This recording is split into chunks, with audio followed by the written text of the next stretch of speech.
특징주 테슬라입니다. 테슬라가 오늘 장 마감 후에 1분기 실적을 공개를 했습니다. 정규장 거래에서 테슬라가 근데 실적 발표 하루 앞두고 추가적인 가격 인하 또 얘기를 했잖아요. 그러니까 지금 이게 뭐 6번째 뭐 이런 가격 인하인 것 같은데, 가격 인하할 때마다 나오는 거는 그래 얘들이 계속해서 그러면 점유율을 높일 수가 있을 거야, 많이 수요가 늘어날 거야 라고 이야기는 하지만, 반면 그 대신에 기업의 마진은 하락할 거야 라고 우려를 했는데, 그래서 이제 가격 인하 얘기가 나왔기 때문에 마진에 대한 우려, 거기에 대한 또 실적 시즌 바로 앞에 나오니까 이게 맞물리면서 정규장 거래에서도 2% 정도 주가가 하락을 했었거든요. 근데 장 마감 후 실적 발표하고 나서 5.6% 추가 하락을 좀 보여주고 있습니다.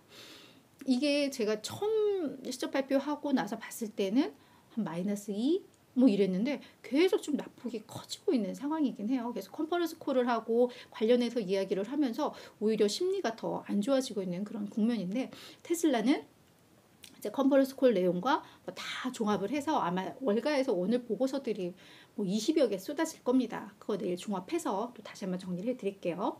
자, 일단 매출액을 좀 보시면 전년 대비 24% 증가를 했고요.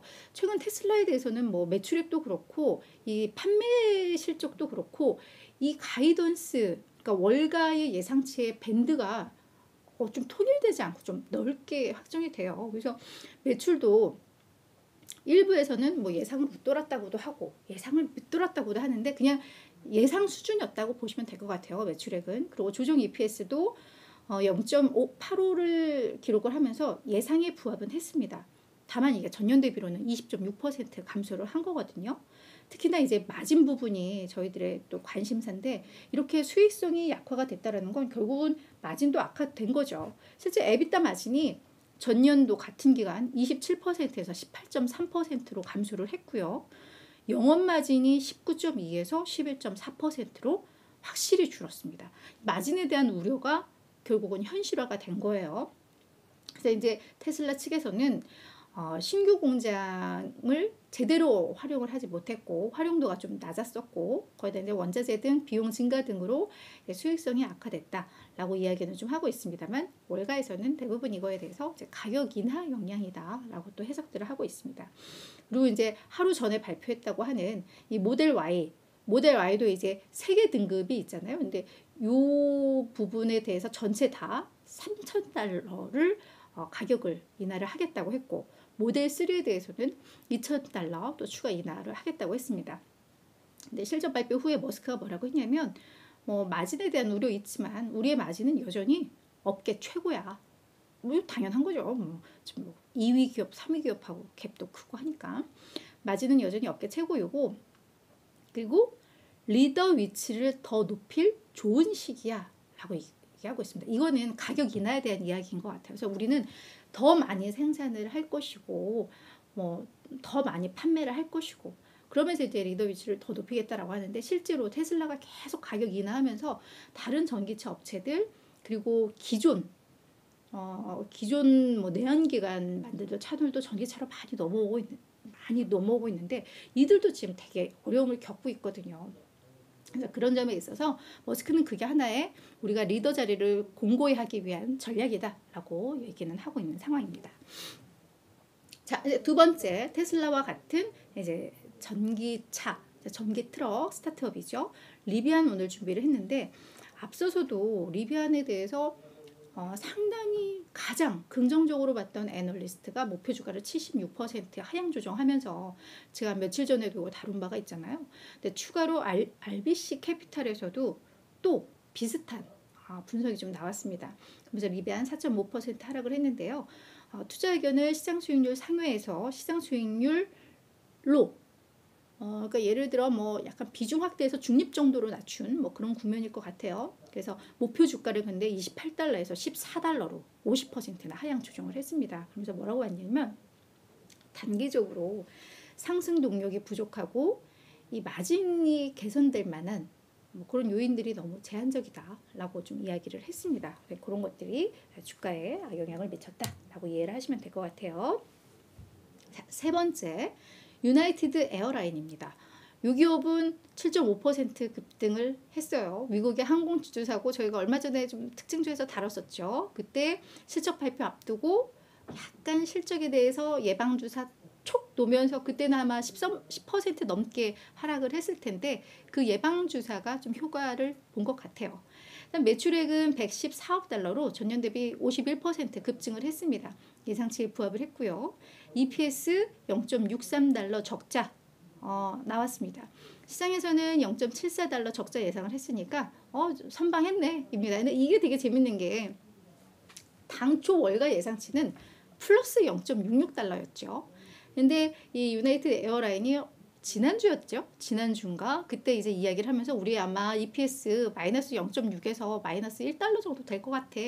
그러면서 이제 시장에 충격을 줬고 월가에서도 가이던스를 예상치를 축축 낮췄는데 결국 이제 그보다는 괜찮았던 그 0.6에서 마이너스 1, 마이너스 0.6에서 마이너스 1이었는데 마이너스 0.63이었으니까 뭐 전략이 괜찮았던 것 같아요. 그러면서 이제 7.5% 상승을 한 것인데 그러면서 여기서 우리 그래 이번에 적자 냈지만 연간 EPS 10에서 12달러 낼 것 같아 라고 이야기를 했습니다. 시장에서는 이미 눈높이를 좀 낮춰놔가지고 8.56달러로 떨어졌는데 여기에서 뭐 환호들을 했죠. 그래서 그래 1분기가 중요한 게 아니라 2, 3, 4분기가 중요한 거야. 뭐 이렇게 된 거예요. 그러면서 1, 2월은 항공사들에게 있어서 계절적 비수기였고 향후 이제 몇 달간 강력한 수요가 예상되고 있고 그런 부분들이 감지되고 있다라고 하면서 시장에서는 환호를 한 것입니다.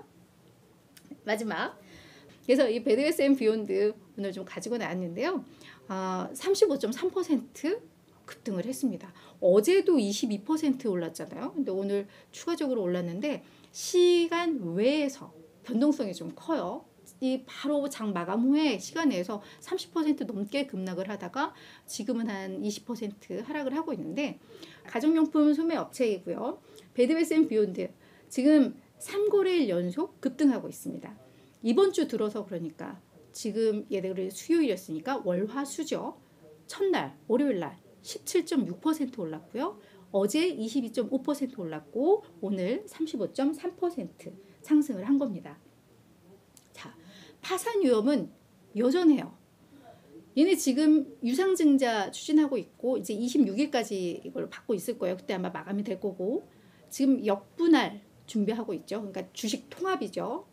뭐 10주를 한 주로 통합하거나 20주를 한 주로 통합하거나 이게 성공적으로 해야 우리가 파산을 넘길 수 있어요 라고 회사 측에서 얘기하는 거예요. 자, 근데 이게 실패할 경우 어려움이 이제 커질 수 있다는 거죠. 그런데 블룸버그에서 또 보도를 했습니다. 얘들 파산 신청 가능성 높게 보고 이거 검토하고 있어. 그 흐름을 봤더니 재정고문이라던가 잠재적 대출 기관들과 지금 관련해서 좀 협의를 하고 있는 것으로 보여. 그래서 이 파산 위험 좀 더 높아졌어 라고 이야기를 하고 있습니다. 지금 가지고 있고 조금씩 손절하고 계시다. 그러면 이제 그거에 따라서 매트에 따라갈게요. 자, 그런데 이 주가 그럼 오르는 이유 뭐야?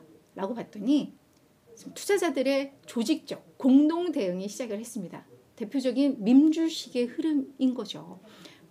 이 BBBY 같은 경우에도 공매도 세력이 상당히 좀 많잖아요. 그러니까 또 예전부터 이제 공매도 세력에 대응하기 위해서 개인 투자자들이 힘써서 높여서 쟤들을 굴복시키고 막 이게 이제 밈주식 열풍의 하나의 그 역사적 흐름이었는데 이 기업 망하게 할 수 없어. 뭐 이러면서 이제 개인 투자자들이 공동 대응에 나서고 있다라는 겁니다. 그러면서 이제 주가가 올라가고 있는 건데 이 부분에 대해서 그냥 전문가들은 이런 밈주식, 게다가 파산 위험이 높은 이런 기업들의 랠리가 지속되기는 어려워. 그래서 위험관리가 필요해라고 하는 건데 근데 문제는 기존 주주들, 그러니까 최근에 들어온 주주라면 뭐 상관이 없겠지만 더 높았던, 매우 높았던 가격에서 샀던 주주들 같은 경우에는 이미 뭐 0. 몇 달러인데 이미 손실이 뭐 80%, 90% 이럴 거 아니에요. 그죠?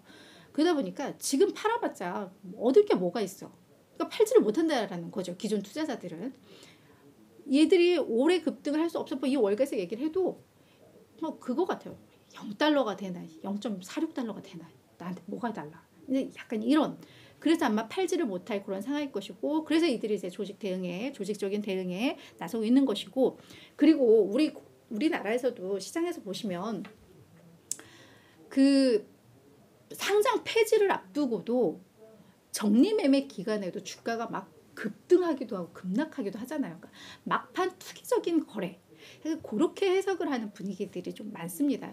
그래서 신규 진입은 정말 아닐 것 같고요. 수피아님처럼 좀 가지고 계시다라면 이렇게 지금 계속 이익 나는 그 구간대 이용해서, 근데 손실에 따라 조금 좀 달라요. 만약에 뭐 손실폭이 진짜 아까 말씀드렸던 것처럼 너무 크시다면 그 얘기대로 여기서 팔아서 내가 얻을 게 뭐가 있어.